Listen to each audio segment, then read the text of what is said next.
Ngono ilivyomtajirisha. Kulikuwa na kijana mmoja aitwaye Brian, mkazi wa Sinza, Dar es Salaam. Alikuwa mzuri wa sura, mwenye maneno matamu, lakini maisha yalikuwa magumu kwake. Kila siku aliamka na swali moja kichwani: nitatajirika lini? Siku moja akiwa amekaa baa moja maarufu, alikutana na mzee wa ajabu mwenye suti nyeusi na bastoni iliyokuwa na kichwa cha nyoka. Mzee huyo alimkazia macho, kisha akatabasamu taratibu.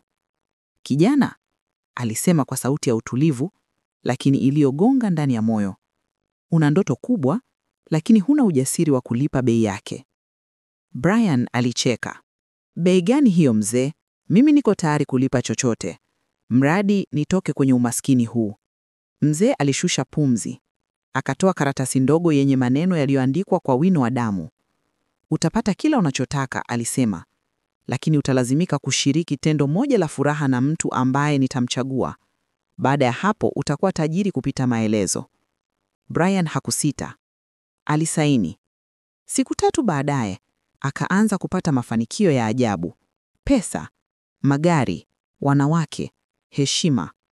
Kila biashara aliyogusa ilifanikiwa. Alianza kuishi kwenye jumba la kifahari Mbezi Beach.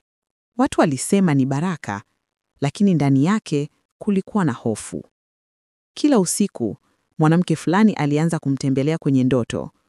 Mrembo kupita kiasi, lakini macho yake yalikuwa mekundu kama damu. "Umenitumia, sasa ni zamu yangu," aliongea kwa sauti ya chini. Brian alianza kuamka katikati ya usiku akiwa anavuja jasho. Kila kitu kilichoonekana kizuri kilianza kubadilika. Akaanza kuona kivuli cha yule mwanamke kila kona ya nyumba, bafuni, kwenye kioo, hata ndani ya gari lake.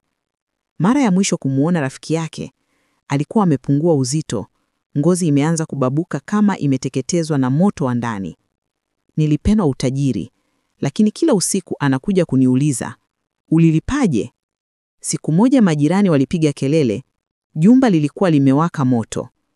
Hakuna aliyepatikana humu ndani, isipokuwa bastoni ya mzee ule mweusi ikiwa imesimama katikati ya magofu, iking'aa chini ya mwanga wa mwezi. Wanasema hadi leo mtu yoyote anayetafuta utajiri kwa njia ya haraka, akitembea karibu na maeneo ya Sinza usiku, anaweza kumsikia sauti ikimnongoneza, "Uko tayari kulipa bei yako?"